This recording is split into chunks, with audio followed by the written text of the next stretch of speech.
Hi hello welcome to my channel. నేను మీ భవాని. ఈరోజు వీడియోలో నేను మీతో షేర్ చేయబోయే రెసిపీ ఆనియన్ కచోరీ.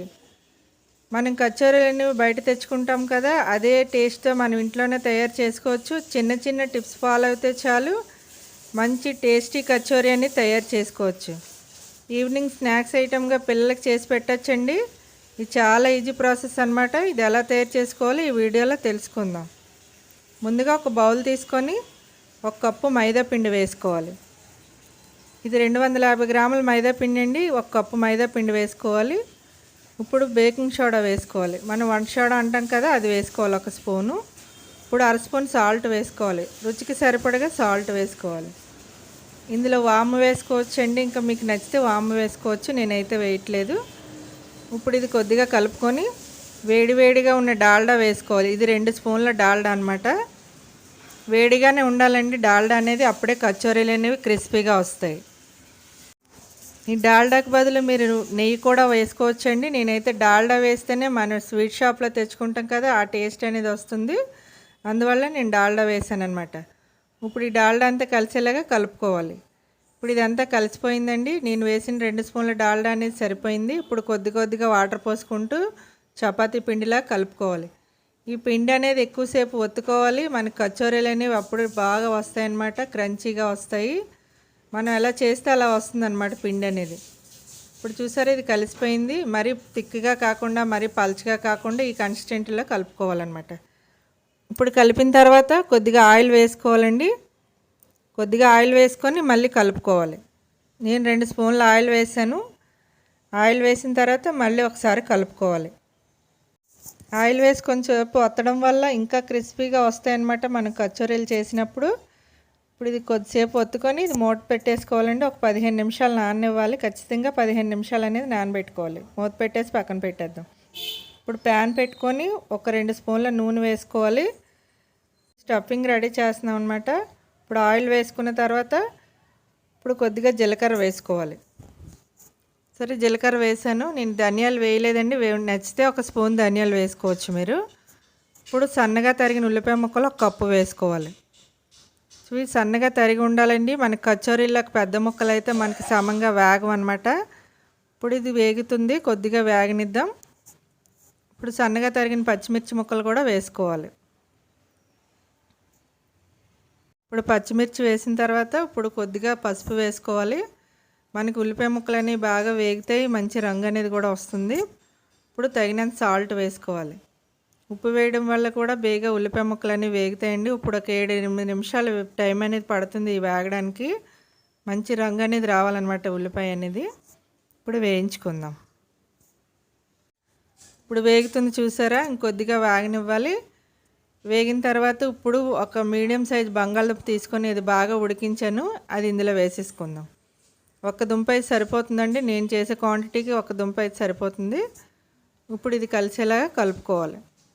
బాగా మెత్తగా ఉడికించుకోవాలి. బంగాళదుంప అనేది ఎక్కడ ముక్కలు అనేది లేకుండా ఉడికించుకోవాలి. ఇప్పుడు మసాలా వేసుకుందాం. ఇప్పుడు చాట్ మసాలా ఒక 1/2 స్పూన్ వేసుకోవాలి. ఇప్పుడు గరం మసాలా ఒక 1/2 స్పూన్ వేసుకోవాలి. నేను స్పైసీగా చేయట్లేదండి, నార్మల్గా కారం అనేది చేస్తున్నాను. స్పైసీ కావాలనుకున్న కొద్దిగా ఎక్కువ మసాలాలు వేసుకోవచ్చు. ఇప్పుడు 1/2 స్పూన్ కారం వేసుకోవాలి. ఇప్పుడు ఇవన్నీ కలిసేలాగా కలుపుకోవాలి. మనం సాల్ట్ అనేది ముందు వేస్తాం కాబట్టి అడ్జస్ట్ చేసుకొని మనకు రుచికి సరిపడా సాల్ట్ చూసుకొని వేసుకోండి. ఇప్పుడు ఇవన్నీ కలిసేలాగా కలుపుకుందాం.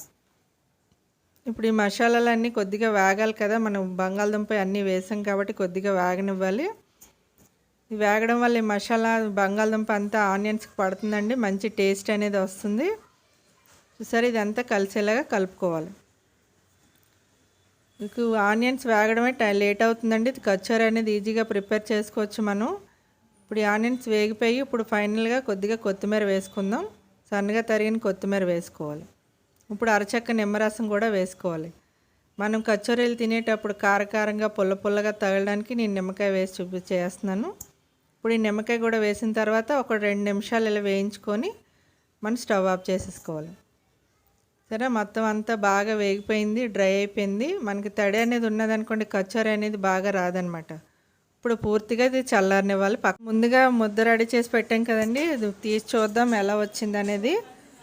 చూసారా, ఇది బాగా నానిపోయింది. ఒక 15 నిమిషాలు పక్కన పెట్టడం వల్ల మంచి సాఫ్ట్నెస్ అనేది వచ్చింది. ఇప్పుడు ఇది బాగా ఇంకొకసారి కలుపుకొని మనం ఎంత బాగా కలిపితే అంత బాగా క్రంచీగా వస్తాయి అన్నమాట కచోరీలు అనేది. ఇప్పుడు కలిపేసాను. చిన్న చిన్న బాల్స్గా డివైడ్ చేసుకుందాం. మీరు ఏ సైజు కావాలనుకుంటున్నారో ఆ సైజు ఉండలు చేసి పక్కన పెట్టుకోవాలి. నేను ఈ క్వాంటిటీలో చేస్తున్నానండి, అన్ని ఇవే సైజు చేసి చూపిస్తున్నాను. ఇప్పుడు ఇవన్నీ బాల్స్గా డివైడ్ చేసుకొని ఇప్పుడు ముందుగా మీకు ఒకటి చేసి చూపిస్తానండి. ఇలా చేత్తో ఇలా ప్రెస్ చేసుకుంటూ ఈ పిండి అనేది మనం ఇలా ప్రెస్ చేస్తూ ఇలా చేసుకోవాలన్నమాట. ఇలా చేయడం వల్ల మనకి ఇంకా చపాతీ కర్ర పని లేకుండా మన చేత్తోనే కచోరీలు అనేది చేసేయచ్చు. ఇప్పుడు ముందుగా రెడీ చేసుకున్న మిశ్రమం చల్లారిపోయి కొద్దిగా ఉండలు చేసి పెట్టేశాను. ఇప్పుడు ఇందులో పెట్టుకొని ఇలాగ మన స్టఫింగ్ అనేది మనకి ఎక్కడ బయటికి రాకుండా బాగా చేసుకోవాలి. సరే, మన మైదా పిండి మనం బాగా ఒత్తుకోవడం వల్ల మనం అలా ఎలా చేస్తే అలాగ వస్తుందండి కచోరీ అనేది. ఇప్పుడు ఇది ఇలా ప్రెస్ చేసుకుంటూ కుర్చీలాగా తీస్తూ ముద్ద లోపలికి ప్రెస్ చేస్తూ అన్నీ ఇలాగే చేసుకోవాలన్నమాట. చూడండి, కొద్దిగా కష్టంగా ఉన్నట్టు అనిపిస్తుంది. మనం చేసే పద్ధతి ఈజీగా చేసుకుంటే మనకి పర్ఫెక్ట్గా కచోరీ అనేది రెడీ అవుతుంది. సరే, ఈ ముద్ద ఇలా పైకి ప్రెస్ చేస్తూ లోపల స్టఫింగ్ అనేది లోపలికి తోస్తూ మనం చేసుకోవాలి కచోరీ అనేది. ఇప్పుడు అంతా ఇలా తీసేసాను చూసారు. ఇది అంతా ఒక దగ్గర తీద్దాం. పై ముద్ద కొద్దిగా ఎక్కువ ఉండాలండి, లోపల స్టఫింగ్ అనేది కొద్దిగా చిన్నది తీసుకుంటే మనకి కచోరీ అనేది కరెక్ట్గా వస్తుంది.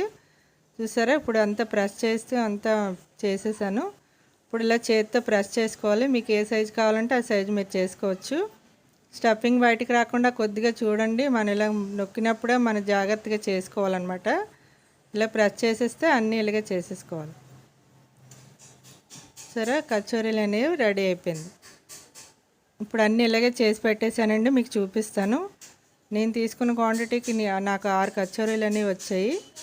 ఇప్పుడు అన్నీ ఇలాగే చేసేసుకోవాలి. ఇప్పుడు డీప్ ఫ్రైకి సరిపడా ఆయిల్ పెట్టుకొని, ఆయిల్ అనేది వేడిగా ఉండాలండి. చల్లగా ఉన్నప్పుడు కచోరీలు వేస్తే మటుకు మీకు పొంగవు అనమాట. మనం బయట తెచ్చుకునే టేస్ట్ అనేది రాదు, మనకి కచోరీలు కూడా పొంగవు. ఆయిల్ అనేది వేడిగా ఉన్నప్పుడే వేసేయాలన్నమాట. వేడిగా ఉండడం వల్ల ఏంటంటే బాగా పొంగుతాయి కచోరీలు అనేవి. మనం బయట ఎలా కొని తెచ్చుకుంటామో అలాగే వస్తాయండి. మనం చల్లగా ఉన్నప్పుడు వేసామనుకోండి కచోరీలు అనేవి పొంగవు, అప్పుడల్లా వచ్చేస్తాయి అన్నమాట.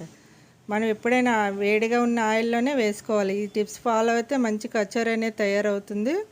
ఇప్పుడు వేసేసాను చూసారా, మంట అనేది హై ఫ్లేమ్లో పెట్టే మనం వేయించుకోవాలి. లో ఫ్లేమ్లో పెట్టడం వల్ల బాగా చప్పదనంలాగా అయిపోయి బాగా క్రిస్పీగా రావన్నమాట. ఇప్పుడు హై ఫ్లేమ్లో పెట్టి నేను వేయిస్తున్నాను, మీకు అది చూపిస్తున్నాను అనమాట. మంచి రంగు వచ్చే వరకు వేయించుకోవాలి. బాగా పొంగాయి చూసారా ఈ కచోరీలు. ఇలా మనం ఏ వంట చేసినా చిన్న చిన్న టిప్స్ ఫాలో అయితే మంచి వంట అనేది తయారవుతుంది. ఇంట్లో అందరికీ చేసి పెట్టేయచ్చు. చూడండి, మీకు దగ్గరగా చేసి చూపిస్తున్నాను. బాగా వేగాయి అనమాట కచోరీ అనేది. ఇంకోటి కూడా తీసి చూపిస్తాను చూడండి. వేడివేడిగా కారం కారంగా మంచి కచోరీ అనేది తయారైపోయింది. అందరికీ చేసి పెట్టండి, ఇంట్లో అందరికీ నచ్చుతుంది. ఎలా వచ్చింది అనేది కామెంట్లో తెలియచేయండి. ఈ వీడియో మీకు నచ్చితే లైక్ చేయండి, మీ ఫ్రెండ్స్కి రిలేటివ్స్కి షేర్ చేయండి. మరిన్ని వీడియోస్ కోసం మా ఛానల్ సబ్స్క్రైబ్ చేయండి. పక్కనే ఉన్న బెల్ ప్రెస్ చేయడం మర్చిపోకండి. మేము ఏ వీడియో అప్లోడ్ చేసినా నోటిఫికేషన్ అనేది వస్తుంది, ముందుగా మీరే చూడొచ్చు. Thank you for watching.